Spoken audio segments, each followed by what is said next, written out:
What's going on, trading card game players? Figs here with Figs Forum, bringing you guys my purple Kaido deck profile. So I wanted to go ahead and start showcasing for you guys some One Piece content.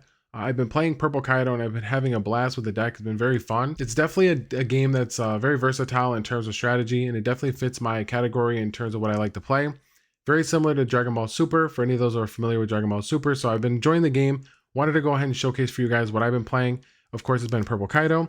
So I've been playing basically purple Kaido a couple times in the first set. Didn't play it too much for too long. I did play a little bit of blue purple Croc. That was fun as well. I did enjoy it, but it wasn't the same. I mean, this is more of a mid-range control deck that really just fits my playstyle. So I've really been enjoying it. As set 2 came along, I played a little bit of the deck as well when it first dropped, a different variant of the deck when it first dropped for set 2, playing the Impel Down cards, and it wasn't a great. Unfortunately, I had a lot of issues with how the Impel Down stuff basically worked with the deck, filtering the deck and sometimes seeing an island and having to bottom deck it, or seeing a big guy and having to bottom deck it actually cost me quite a few games. So I didn't like that concept, and plus some of the cards just didn't fit what it was I was trying to do with the deck anyways. But I have a perfect amount of defense and a perfect amount of offense in the deck that allows you to be able to be defensive, and then of course be able to pressure your opponent and control the game to the way that you need to. So let's go ahead and go over the deck list. Hope you guys enjoy it. This is my formula, my take on the deck. And as always, if you guys have any suggestions or want to discuss the game at all, definitely jump in the comment section below. I'm always available there. Let's go ahead and get into it.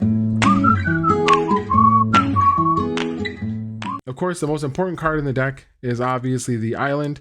Works very well in terms of being able to get to the amount of energy that we need to facilitate playing all of these big cards. Of course, it works really well with the leader because the leader is a -7 and then rips the life out of your opponent. So yeah, I mean, ideally, this is the most important card in the deck. So obviously we're playing it at 4. Then we've got 4 Hell's Judgment, Judgment of Hell. It's the best extra card in the deck or event in the deck.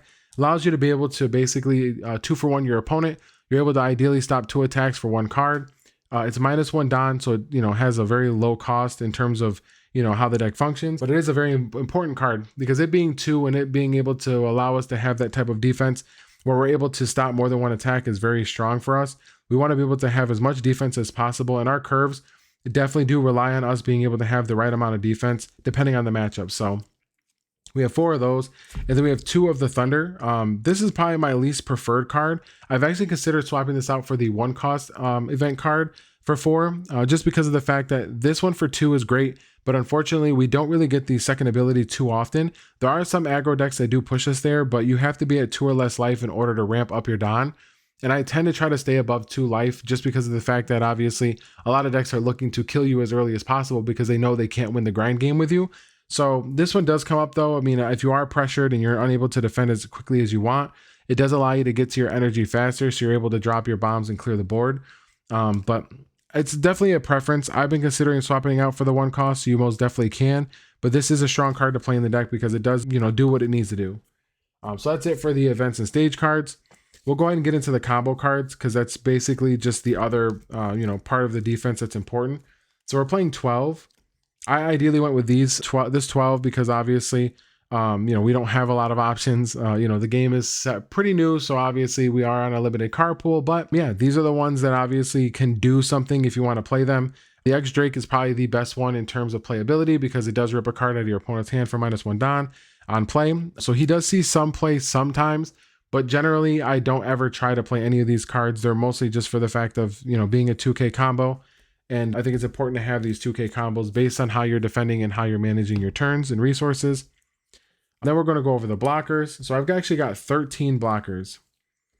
So the reason why I play so many blockers as well is because of the fact of how we're doing our curves. So if we are winning the die roll and we are going first, we're ramping to 1, then we're ramping to 3. Sometimes we can't play our island on 3 because of the aggro decks. Some of them obviously are trying to kill you very, very early. So sometimes we do have to put down a blocker or keep 2 open for a Hell's Judgment. Generally, this is the best play because we do this for 2, keep 1 energy open, or we put it underneath our leader, to swing. On our next turn, when we go to 5 Don, we play our island for 3, then we have 2 for another blocker or 2 for a Hell's Judgment or Judgment of Hell. So we want to make sure that we're optimally being able to keep our energy open for defense appropriately. That's really the curves that we're looking for. That's why we're playing so many 2-cost defensive cards, because the fact that the island is 3, so in the first few turns, we're just trying to mitigate having the best amount of defense possible while still being able to pressure our opponent. So yeah, I mean that's obviously very important. The Uda's in here for specific matchups. Kinemon is one of the biggest ones. Odin and the Kid, the one that restands, are very detrimental cards in that matchup because they obviously restand, they apply a lot of pressure, and they are very hard to deal with. You know, the cost of them makes it very difficult for us to out them because of the fact that we can only play the 10 drop in order to clear them. And then even then, Odin floats, which isn't obviously the worst thing, but you know, we want to make sure that we have something that's going to be able to at least force our opponent to play differently. So this doesn't completely out them, but it does force our opponent to say, okay, well, I can't just swing, you know, with my leader first because, you know, I'm going to get my guy rested and I won't get as much value.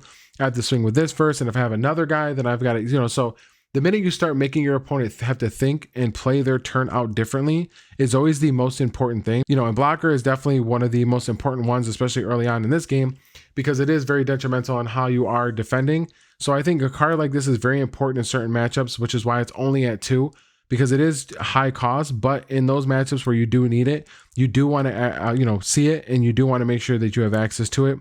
It's a little bit bigger than these other ones in terms of power value, which is good, because a lot of the decks do have the ability to kill low cost cards. So if your opponent has to commit multiple cards just to deal with your blocker, you're already getting value out of the blocker anyways, because you're taking cards out of your opponent's hand, you're making them set up their board, and then you're just going to blow up the board anyways and deal with all the cards that they put on the board either way. Then of course the best blocker is your queen, obviously the 5 for 6. Very solid, -1, draw 2, discard 1. You get rid of any cards that you don't need in your hand. Ideally the island, I tend to just, you know, pitch the island if I have multiple copies. If I'm not able to double ramp, sometimes I do play a second island and I'll ramp if I'm ahead.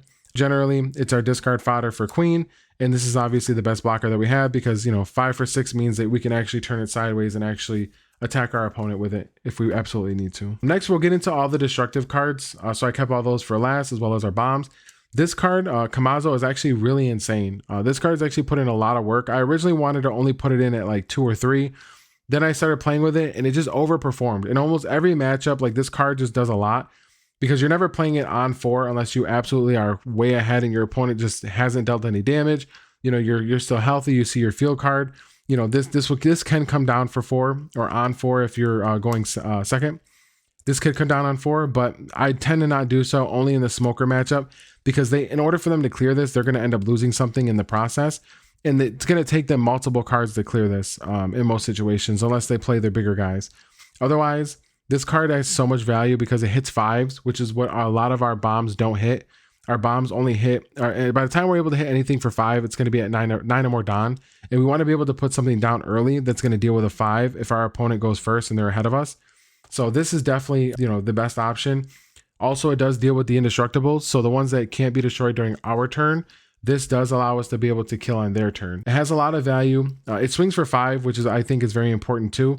You're never having to put Don underneath it to get a swing in unless you're playing against Whitebeard. And then of course it is 5. So if your opponent tries to be slick and just tries to swing at it, you just defend it. And then you know you're going to get 2 more cards out of your opponent because you're going to get a free leader swing and a free swing off of this.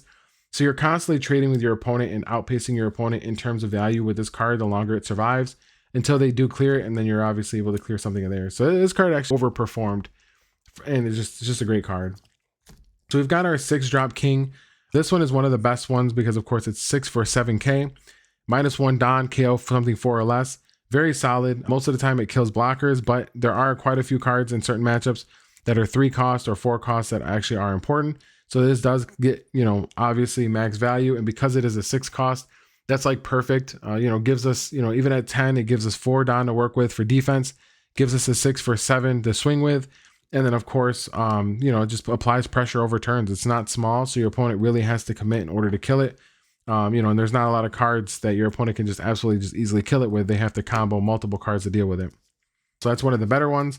Then we're playing 2 of the 7-drop king. This one's the least optimal one for me, unfortunately, because you do have to destroy 2 characters that are 3 cost or less. So the first effect is 3 or less. The second effect is 2 or less. And that's not as optimal because this pretty much does the same thing, but it only kills 1, but it hits anything 4 or less. This hits 2 cards, and it doesn't happen in every situation, unfortunately. Not all decks are just going to put the right cards that you need for this to get the actual maximum amount of value for it. Because it's -2 and it costs 7, it is a little more awkward in terms of defensiveness because, you know, obviously if we're playing this, we're only gonna be left with 3 Don left, so we can put one under our leader and keep 2 open to defend. And at that point, our opponent's just gonna give us a 2K. So it's not the best in terms of value and how the numbers work, but we do want to have access to it because there are some matchups where it does come up where you do need to out multiple blockers, or there are situations where you do need to clear out multiple weenies because some people are still playing some of those Luffy decks that throw weenies at us. 2 of the 9-drop Kaido. This one's only at 2 because, again, we're not a rush deck, but we want to be able to clear cards and apply pressure. So this one does deal with a 6 or less. -5 is obviously the only gripe I have with this card. I wish it wasn't -5, but obviously it gains rush, so it has to have a -5. Otherwise, if it was anything less, this card would be utterly insane. But yeah, it's only at 2 because, again, the rush doesn't come up unless we're absolutely trying to kill our opponent. I generally will sit on this along with the 10-drop just in case I need it. I try not to pitch it. I mean, it's only a 2 of, so obviously once you see it, you kind of want to hold on to it. But, in any situation, if you absolutely need to pitch it off of a queen, then you do so. But yeah, I mean, he comes up when he needs to. He hits 6s, which is nice, but ideally he's just there for getting that blocker out of the way and killing your opponent. Then this is the bread and butter. Honestly, this needs to be 100% be at 4. I'll definitely be putting this at 4 at some point. And when I do, I'll share with you guys the changes that I make at that time. But this card's utterly insane. For 10, I mean, you -6, you clear the entire board excluding himself. And that's why my gripe is with this one, it's like -5. Okay, you get rid of one guy and he gets rushed. This one's only -6 and you clear the entire board. He's a 12K that is really hard to deal with, honestly. And most times when you put this on the board with this at 2 or more life, you usually win the game. Even if your opponent's at 2, you're going to use your field card. You're going to get yourself back up to 5 Don, and then your next turn you'll be at 7. You put all of it underneath your leader, or put 6 of it underneath your leader, and then you just go ahead and you -7 and finish them off. So a lot of times it's like, depending on what you have and what you're using your resources for, it works out perfectly. There are situations where I'll sit there and I will put all my Don underneath. Like, for example, if you have your field card, and you had to use your field card prior, you just put all your Don underneath your leader and just swing. And then you just turn around, -7, take their last life, and then swing for 12 again. And it's very hard to deal with that. Like, they've got to have the right amount of cards. They have to have left energy open for an extra card. And even then, just being able to pressure like that is really good, especially when they're at 2 life. As they tap out to try to rebuild the board, you're back up at 7 anyways, so you have the ability to play a king, or you have the ability to play something that's going to deal with whatever they have on board. So yeah, this card's utterly insane. It's been great. The board wipe is amazing, and I think that's the most important thing about the deck. So, but yeah, hopefully you guys enjoyed my explanation of some of the cards. But yeah, I definitely hope you guys enjoy the deck profile. This is definitely my take on Purple Kaido and my formula. If there's any changes or any suggestions you guys want to have in terms of anything in the deck, definitely jump in the comment section below.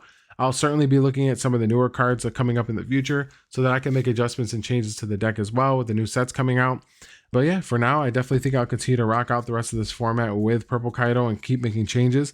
And I'll bring you guys my ideas and concepts as we go along. Hopefully you guys enjoyed it. Until next time.